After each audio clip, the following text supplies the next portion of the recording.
talagang mamahalin mo, igagalang, irerespeto ang isang Miss Nora Honor.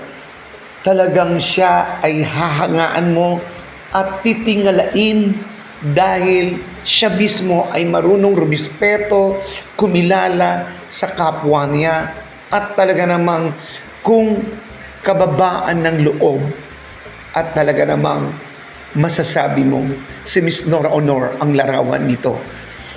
Sa nakaraang mga okasyon, makikita mo ang kanyang kababaan. At kahit saang lugar, nasaan man si Miss Nora Honor, makikitaan mo siya ng respeto. Ang lahat ng yan ay ating pag-uusapan sa pagpapatuloy ng Heart's Expression. Kumusta po kayo? Isang maulan na araw po sa inyo.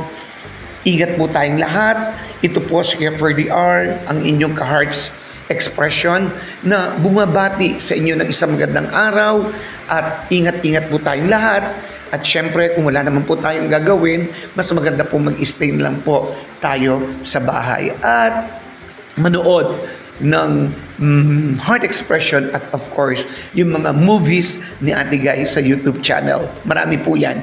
At sa pagpapatuloy, kayo po ay aking inaanyayahan na please subscribe po natin ang YouTube channel ng Heart Expression sa mga hindi pa nag-subscribe at sa mga nag-subscribe na maraming salamat po. Please i-like po natin, i-share, tapusin ang video. Maraming salamat po at sa pagpapatuloy po natin si Ate Guy, nakitaan natin ng kababaan ng loob. Si Ate Guy doon sa nangyayari na awards night nitong nakaraan sa PMPC Star Awards at marami pa. Si Ate Guy, no, nakita natin habang nandun siya papasok kung saan ginaganap yung mga sabi natin parangal dahil merong FAMAS, merong Pride, no po yung mga nakaraan, merong mga iba't ibang itong Pride Awards po yata yun. Sa dami kasi, no po, makita natin sa Ate Guy sa pagpasok niya lang sa bulwagan, no, sa building na yon, makita mo si Ate Guy talagang yung kanyang pagbati, pwede nang iwagayway niya yung kamay niya. Pero alam nyo, si Ate Guy nakayuko pa na yung noo niya, yung ulo niya ay talagang parang nagbabaw siya sa lahat ng taong nakikita niya. At yung kanyang dalawang kamay na ilalagay niya sa dibdib.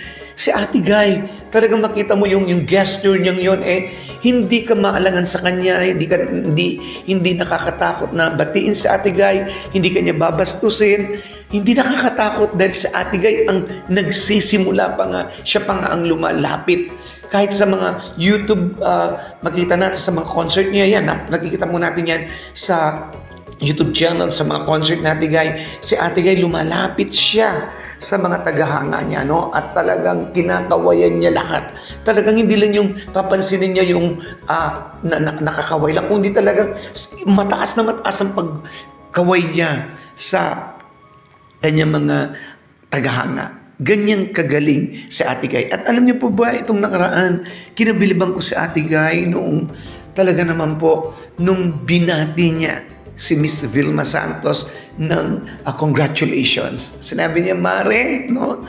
Congratulations si Miss Vilma Santos itong nakaraang Star Awards, no, sa PMPC. Kahit na wala doon ay talagang binigyan niya ng halaga ang kanyang kumare. At alam naman natin sa Ate Guy, makita mo siya, no, wala siyang kahit na sino pa yung mga sumasalbahe sa kanya, hindi niya binabastos. Maraming nagsasalita sa kanya na nakatalikod. Si Ate Guy, hindi siya gumaganti.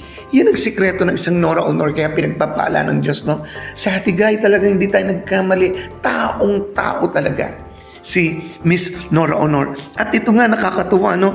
Kahit na dito sa impronto na interview ni Pauchi Persida Acosta, no, sa nag-iisang superstar, yung pala news, nang ibig sabihin ng pala, Persida Acosta's legal advice. Nag-guest si Ate Guy dito at talagang si Ate Guy, napansin ko po itong si Attorney Persida ay talagang mahal na mahal niya sa Ate Guy. Nire-respeto niya sa Ate Guy kung paano sa Ate Guy din rumirespeto sa kanya. At talagang nakita natin dito, si Ate Guy ang gusto niya pa rin sa industriya ay tulungan kumbaga yung mga nasa likod ng camera, yung mga artista. Kung bibigyan siya ng pagkakataon, ito yung inaing niya, matulungan yung mga kapwa niya artista, no? Dahil sabi niya nga, tumatanda, nawawala, kumusta ang kanilang kabuhayan? Kumusta yung kanilang iiwanan? Ganyan sa Ate Guy, nagmamalasakit. Hindi po ba si Mr. Boy Alano, hinanap niya pa, pinahanap niya at talagang tinulungan niya yan sa Ate Guy. At alam natin, sa Ate Guy tumutulong sa mga nangangailangan na hindi naman niya kailangang ipagsigawan pa. Diyan tayo bilib na bilib kay Ate Guy. Kaya nga si Ate Guy, pinagpapala ng Diyos kasi hindi siya maramot. Napakabait ng Ate Guy. Kaya nasa kanya na ang lahat. At sabi nga ni Ate Guy, ano pang hihilingin niya kundi magpasalamat sa Diyos. Ate Guy, we love you so much. Salamat po. Ito po si Skipper DR na nagsasabing as long as there is love, we will stand and to God be the glory. We love you. God bless us all.